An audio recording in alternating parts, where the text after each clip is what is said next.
How is Nebraska doing these days? Good question. The governor gave his State of the State address today. Channel 8 Eyewitness News reporter Pierce Corlett has what's happening at the legislature. Pierce? Today was the State of the State address, and Pete Ricketts talked about the growth of Nebraska and where Nebraska is going. Mr. President, your committee now escorting the governor of the great state of Nebraska, Governor Pete Ricketts, and First Lady Suzanne Shore.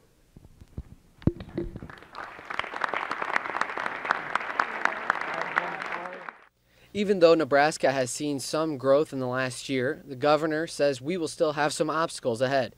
The state is facing a $200 million budget gap. The governor says along with the budget cuts, they've reduced the state's workforce by 500 and eliminated 1,500 open positions. Last year, working together, we balanced the budget without raising taxes. This year, we need to do the same again. I am proposing across-the-board reductions of 2% in this fiscal year and 4% in the next. On the good side, Nebraska has the lowest unemployment rate since 1999. Forbes says we're the 4th best state for business. The governor wants to keep that going.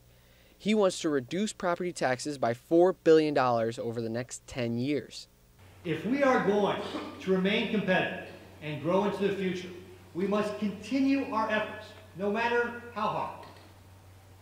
The Tax Foundation ranks Nebraska's property taxes as the 11th highest in the nation, which is the worst among our surrounding states.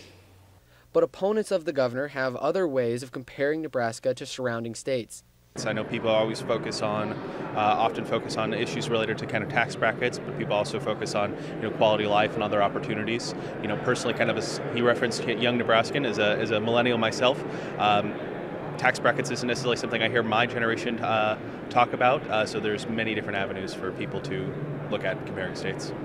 And what's a state of the state without mentioning Scott Frost?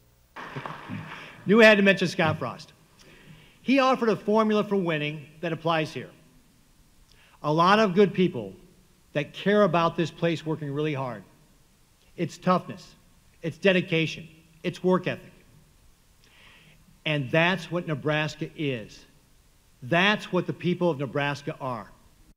Governor Ricketts also mentioned the massive growth Nebraska has been experiencing. As last year, Nebraska won the 2017 Governor's Cup for most economic development projects per capita. All right, Pierce Corlett from the newsroom tonight. Thank you.